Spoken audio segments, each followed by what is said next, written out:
Créer une carte de vœux dans Affinity Photo, c'est totalement possible et je vous montre ça tout de suite, juste après la petite intro.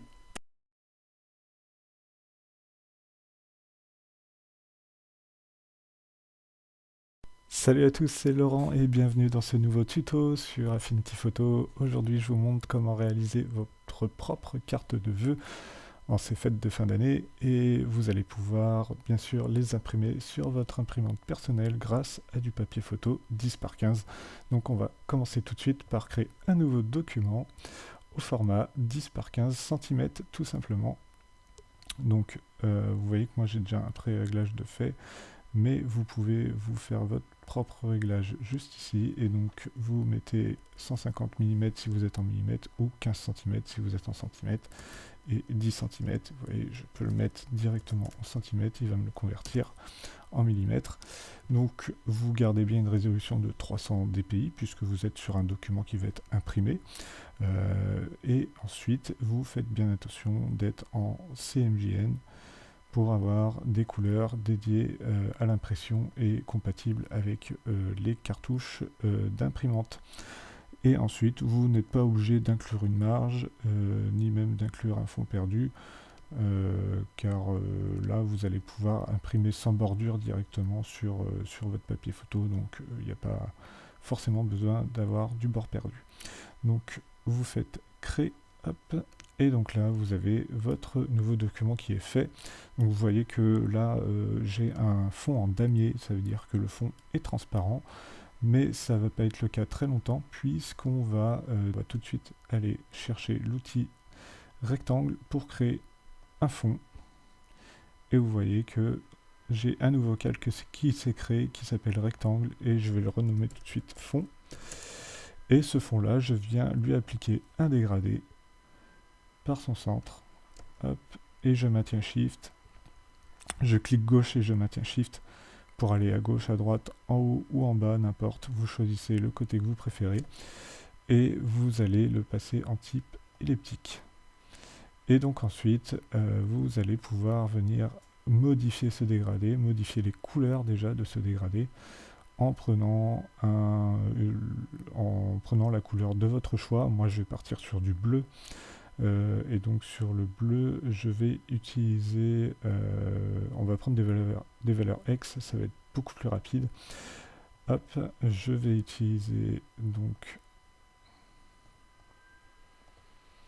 les codes X, hop, pour le premier, ça va me donner un bleu comme ceci. Ensuite je vais au milieu, je rajoute un autre bleu, donc celui-là je vais lui mettre un autre code X. Donc là, si vous voulez copier les codes X, je vais vous les mettre en description. Ça m'évite en fait de taper le CMJN, et puis j'avais envie de vous montrer que on peut très bien utiliser du code X. Et donc pour le dernier, on va venir appliquer un bleu un peu nuit. Voilà. Et donc ensuite, vous pouvez venir jouer sur votre espace de dégradé. Donc vous pouvez le rendre plus ou moins intense par son milieu. Hop, ou sur les côtés. Voilà, donc là, à vous de juger, à vous de choisir comment vous voulez le mettre, mais vous pouvez bouger, vous voyez, vos différentes petites manettes pour venir ajuster la couleur, la répartition des couleurs sur votre dégradé. Vous pouvez aussi ensuite déplacer, vous voyez, par le centre. Là, je ne mettais rien, j'ai juste pris la poignée du haut, et par le centre, vous voyez, je viens juste modifier l'ampleur du dégradé. Tac. Et puis vous pouvez aussi l'orienter comme vous voulez, mais ça c'est surtout valable quand on a un dégradé linéaire. Voilà pour le dégradé. Et donc on va commencer par venir donc tracer un petit triangle grâce toujours aux outils de forme. Donc là on clique, on glisse sur le rectangle et on vient prendre l'outil triangle et on vient tracer notre triangle, hop, très facilement. Rien de très compliqué. On vient le proportionner un peu comme on veut. Donc là, pareil, hein, laissez libre cours à votre créativité. Vous n'êtes pas obligé de pomper tout ce que je fais. Là, je vous montre juste un exemple. J'enlève bien sûr tout ce dégradé là et je vais lui mettre un trait un trait jaune, un peu or, que j'ai déjà utilisé précédemment. Donc là, hop, je vais dans mon échantillon et je vais prendre ce trait un peu jaune que je vais venir épaissir à 2 points, voire même 2,5, et que je vais épaissir à 2,5. Tac. Et donc là, en fait, on vient symboliser de manière très simple un sapin de Noël. Et donc ensuite, je vais pouvoir venir commencer à créer des brushes personnalisés. Donc là, on va en créer 4. Vous pouvez les voir ici dans mon panneau pinceau. Si vous n'avez pas ce panneau d'affiché, je vous invite à aller dans l'affichage studio et à cliquer sur pinceau. Comme ça, ce panneau-là sera affiché. Donc vous allez sûrement avoir ce type de brush d'affiché. Et vous allez commencer par créer une nouvelle catégorie. Et vous allez la renommer grâce au petit hamburger ici, renommer la catégorie pinceau en brush de fête, par exemple. Et donc ici, on va pouvoir venir enregistrer, créer nos propres brushes grâce aux outils de forme là aussi. Donc on va faire 4 brushes. Il y en a une qui sera un petit peu plus spécifique que les autres. Je vais, pour l'exemple, vous en montrer 2 et je vous laisserai faire les 2 autres après, sans mon aide, tout simplement. Donc là, la première brush, ça va être une brush avec des étoiles en contour. Donc je vais utiliser le même jaune que je viens d'utiliser juste ici. Et je vais laisser l'étoile en contour, comme ça, de manière très simple. On va pouvoir quand même jouer un tout petit peu sur sa forme, hein. On n'est pas obligé de garder une étoile très classique. Vous faites comme vous voulez. Moi, je joue un poil sur la forme, de pas grand chose. Et ensuite, je fais un clic droit sur ma forme et je vais venir tramer cette forme là. Donc vous voyez que cette forme vient de se transformer en pixels. On le voit donc dans le calque ici. Et ensuite, je viens cliquer dans le petit hamburger du panneau pinceau pour créer un nouveau pinceau depuis la sélection. Et donc là, hop, vous voyez que je viens de créer une brush avec des étoiles qui se répètent à l'infini. Et en fait, moi, c'est pas cet effet-là que je veux obtenir, mais je veux obtenir un effet avec des étoiles qui sont un petit peu éparpillées. Donc pour cela, on va venir double-cliquer sur notre brush et vous allez avoir cette fenêtre-ci qui va apparaître. Et donc dans cette fenêtre-ci, vous allez pouvoir tout simplement configurer votre brush très rapidement et très facilement. Donc vous allez pouvoir varier sur la taille. Donc là en taille, je vais partir sur sur quoi je vais partir? Je vais partir sur une taille à 34 pixels. On n'a pas besoin d'être trop gros. Tac. Ensuite, on va jouer sur l'accumulation. Donc là, on est à 100%. On peut jouer sur la dureté. Donc à 80, on est très bien. On peut jouer sur les espacements. Donc voilà ce que ça va donner hein, quand on joue sur les espacements, par exemple. Donc là, on va pouvoir se mettre un espacement allez, à 28%, par exemple. Donc on va être sur quelque chose d'assez serré. On va pouvoir jouer sur le flux. Donc le flux, c'est quoi? Vous voyez que ça joue un peu sur la transparence, la pression du stylet. Donc si vous avez un stylet, c'est pas mal. 70, on va être très bien. Et on va pouvoir jouer sur la forme. Donc là, ça va rien changer, on peut rester à 100%. Et ensuite, vous allez pouvoir donner un petit peu de dynamisme à votre brush en cliquant sur l'onglet dynamique. Et donc c'est ici en fait où vous allez voir que les réglages vont vraiment venir changer l'aspect de votre brush, puisque ici avec l'onglet dynamique, vous allez pouvoir là aussi varier la taille.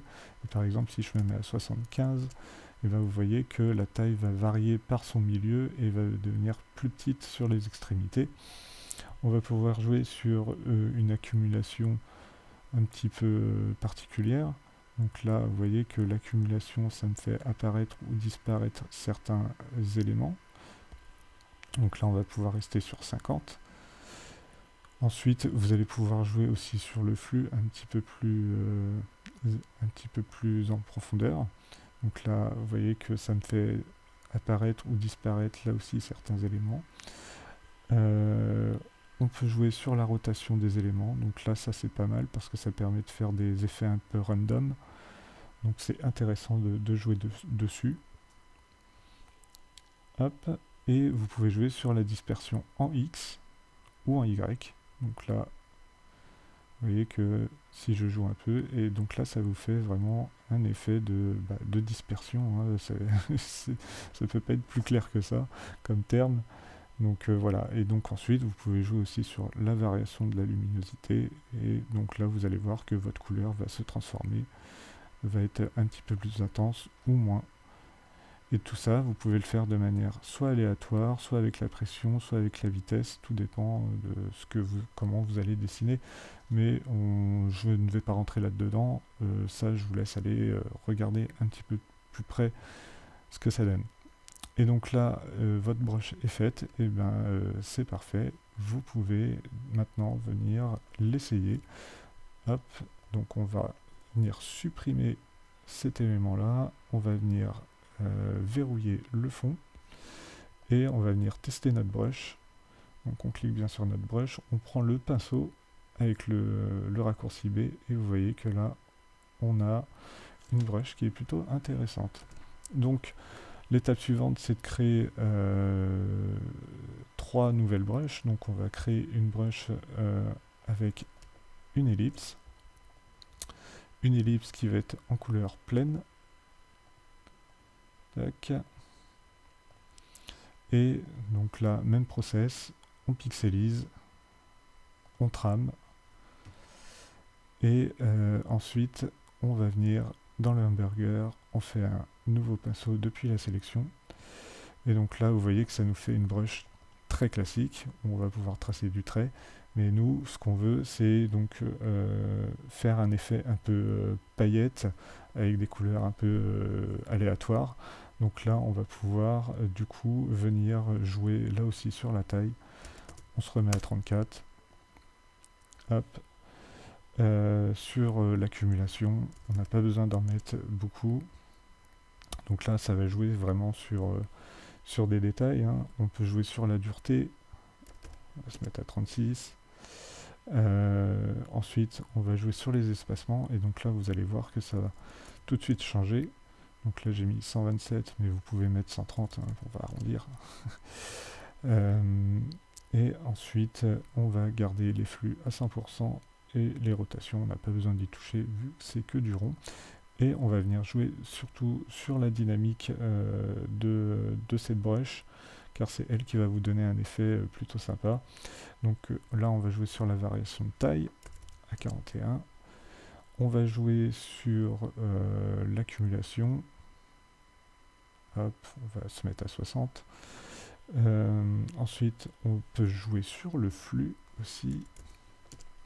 Voilà, donc là, vous voyez qu'il y en a des plus claires et des moins claires, des transparentes et des moins transparentes.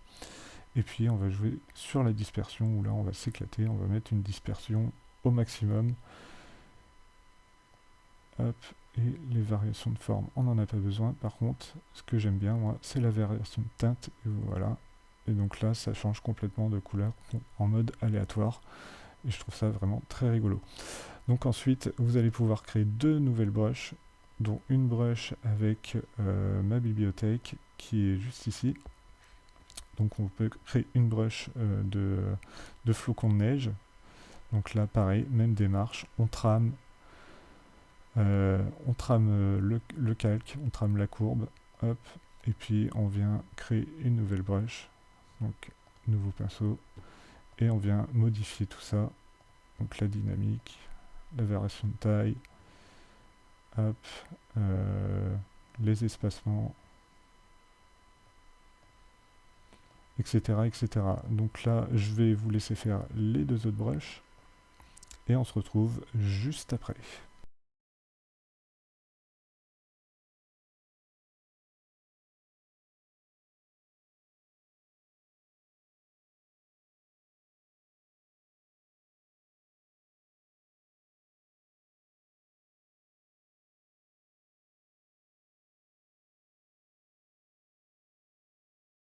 Donc voilà, maintenant que vous avez créé vos 4 brushes et que je vous ai mis un petit peu la vidéo en accéléré, on va pouvoir passer donc à la création d'une petite courbe qui va venir s'enrouler autour du sapin. Ça va être une courbe non seulement qui va vous donner un effet de lumière, mais en plus de ça, qui va vous permettre de tracer vos dessins grâce au pinceau.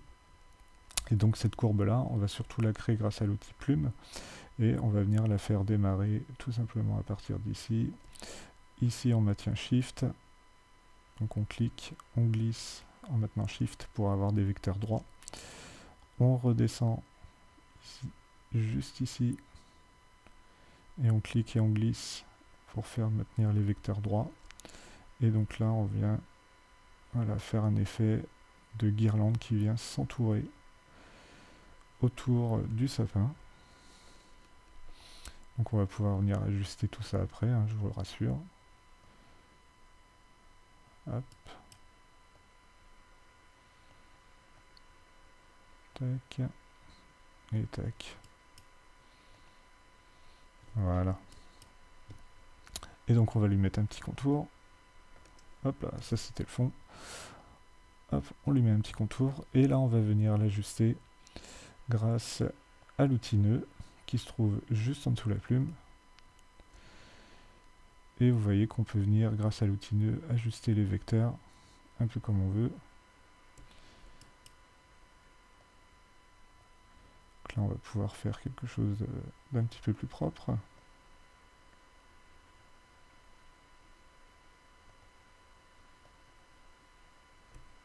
Voilà. Voilà.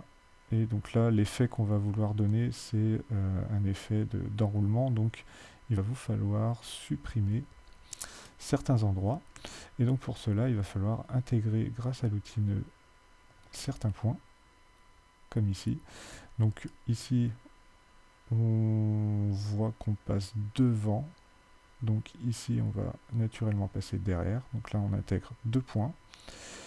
Ici, on va passer devant. Et ici, on va passer derrière. Donc là, 2 points aussi. Voilà, c'est bien, celui-là est déjà créé. Et ensuite, on repasse devant pour terminer un peu en freestyle sur le haut. Et en fait, pourquoi on a intégré ces points-là? Parce qu'on va venir tout simplement les sélectionner toujours avec l'outil nœud et en maintenant Shift, sélectionner les 2 points qui nous intéressent et on va venir ouvrir la courbe. Et donc là, toujours avec l'outil nœud, vous voyez que ma courbe est ouverte et j'appuie sur le bouton supprimer. Et donc là, je viens supprimer une partie, vous voyez, de la guirlande. Et je vais faire pareil en haut, juste ici. Je sélectionne les 2 points qui m'intéressent. Je fais ouvrir la courbe. Hop. Et donc là, vous voyez que ma courbe est bien ouverte. Et je peux la supprimer. Voilà, ça c'est fait. Et vous voyez que donc ces courbes-là, elles sont sur 3 calques différents. Donc là, on va pouvoir venir les tramer un par un. Tramer, hop, tramer. Et ensuite, on prend ces 3 calques-là et on vient dans Calque et on fait fusionner la sélection ou CTRL Maj E si vous préférez les raccourcis. Et donc là, vous avez votre guirlande sur un seul et même calque.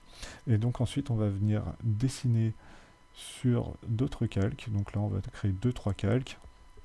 Et on va venir dessiner grâce à nos brushes. Et donc ensuite, on va pouvoir venir dessiner grâce à nos brushes nos petits motifs le long de la guirlande guide qui va nous guider dans notre dessin. Et donc pour cela, vous prenez l'outil pinceau, vous appuyez sur la touche B ou vous cliquez sur le pinceau. Hein. Je vous conseille vivement d'activer le stabilisateur car c'est super pratique pour avoir de jolies courbes. Et donc ensuite, vous venez régler la taille de votre brush et c'est parti, vous allez pouvoir hop, vous mettre vous allez pouvoir vous mettre à tracer le long de la ligne et vous voyez que grâce au stabilisateur, j'ai une courbe plutôt sympa qui se fait. Tac, ici, on recommence, hop. Et plus on va vers le haut, plus on peut baisser aussi la taille de notre brush, hein, ça peut être intéressant. Voilà. Et ensuite, bah, vous pouvez changer de calque pour avoir un dessin modifiable, car si vous venez tracer toujours sur le même calque, vous n'allez pas pouvoir appliquer des effets différents. Donc on va pouvoir tracer par exemple sur un calque qu'on va mettre en fond. On va pouvoir venir utiliser notre grosse brush de paillettes là, qui peut être intéressante à utiliser. Et donc là on va pouvoir faire notre calque de fond en paillettes. Tac. Et on va pouvoir venir varier hop, aussi la taille de cette brush là. Voilà, si je me mets plus gros, toc toc. Voilà, ça va nous donner un effet un petit peu bizarre hein, sur le coup, hein, je vous l'avoue. Mais une fois que vous passez ce calque-là dans un mode différent, vous voyez qu'on va pouvoir donner un petit effet assez sympa.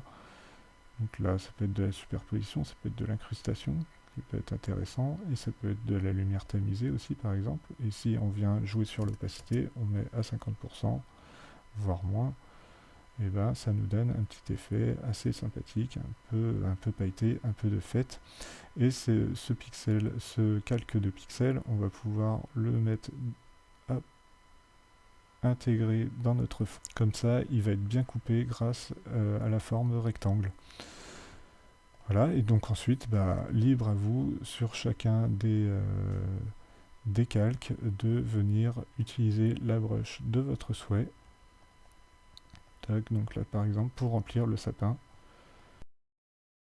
Donc vous pouvez varier les tailles là aussi. Hop. Là on est à 35 et bah, par exemple je peux me mettre un petit peu moins et venir suivre la courbe. Hop. Et puis venir rajouter des guirlandes comme ça. Ça peut être intéressant comme effet. J'oublie pas de changer de calque. Ensuite, par exemple, si ici je veux rajouter des petites boules de Noël, eh bien je peux le faire dans mon sapin.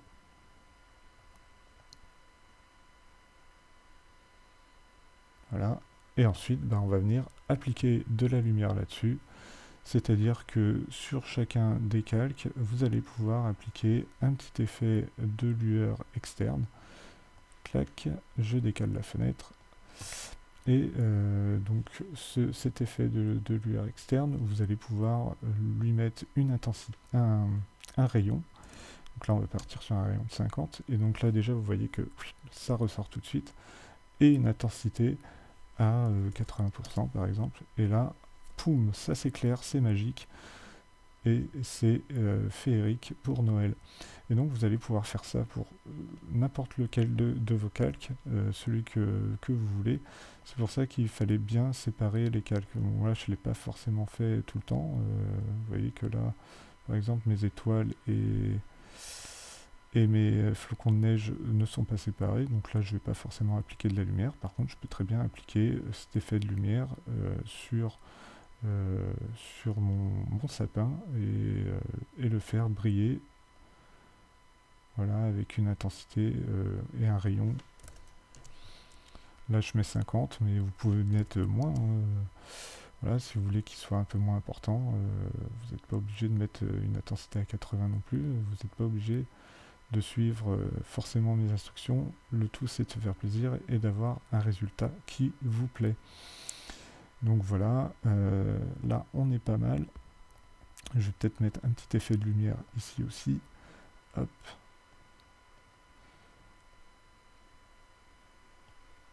Voilà. Une intensité un petit peu moins présente.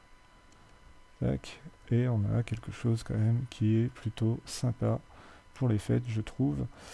Et donc ensuite, la touche finale, ça sera de venir tout simplement mettre un texte. Donc là, vous allez pouvoir choisir la typo que vous préférez. Moi personnellement je préfère mettre une typo un peu festive. Et on vient taper joyeuse fête. Tac, donc moi je vais partir sur la typo créative Mother. C'est une typo que vous pouvez sûrement trouver sur Creative Fabrica. Je vous laisse le lien en description. C'est un lien affilié, ça me fera gagner quelques centimes. Pas de quoi me rendre riche, mais de quoi soutenir la chaîne. Donc si vous voulez, vous pouvez passer par mon lien. Et puis faites-vous plaisir avec des jolies typographies comme celle-ci. Vous allez voir que avec celle-ci on va pouvoir faire quelque chose d'assez sympa, puisque elle comporte aussi des éléments, des glyphes, hein, on appelle ça. Donc si vous n'avez pas le navigateur de glyphes d'afficher, vous allez dans texte et vous allez sur afficher le navigateur de glyphes. Et en fait dans ces glyphes vous avez des éléments de style ça, des petites arabesques comme ça qui sont assez sympas. Et donc là, pas besoin de les dessiner, c'est déjà inclus dans la typographie.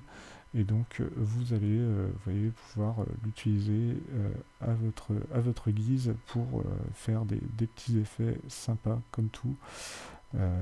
Hop là, donc là je le transforme à l'horizontale. Et vous voyez que ça peut vous donner des petits effets vraiment cool. Hop, transformer à la verticale. Tac, tac. Vous venez centrer le tout grâce aux petits outils de centrage dans la barre supérieure. Sur la limite de la sélection, donc là vous allez centrer ça par rapport aux joyeuses fêtes. C'était votre première sélection, vous faites appliquer et vous allez pouvoir aussi espacer verticalement tout ça pour avoir un espace égal entre chaque élément. Voilà. Vous pouvez grouper avec un CTRL-G et vous pouvez là aussi appliquer un effet à ce groupe. Donc là, vous pouvez partir sur un effet 3D qui peut être sympa. Et vous voyez que l'effet de 3D, ça va vous donner une sorte de biseau que vous allez pouvoir mettre comme vous voulez à votre guise. Hop. Et donc vous allez pouvoir le régler là aussi un peu comme vous voulez pour donner un effet à votre typographie. Et voilà, c'en est tout pour ce tuto. J'espère que celui-ci vous aura plu. Si c'est le cas, laissez-moi un petit commentaire et un pouce levé en l'air si ce tuto vous a aidé, vous a fait découvrir des choses. En attendant, je vous souhaite de joyeuses fêtes de fin d'année. Je pense vous retrouver maintenant l'année prochaine avec de nouveaux tutos. Et en attendant, si vous êtes encore sur cette vidéo et que vous n'êtes toujours pas abonné, cliquez sur le petit bouton d'abonnement. Vous recevrez les notifications et vous recevrez chaque semaine un nouveau tuto sur un des logiciels de la suite Affinity. C'était Laurent, encore joyeuse fête à vous et je vous dis à l'année prochaine. Salut!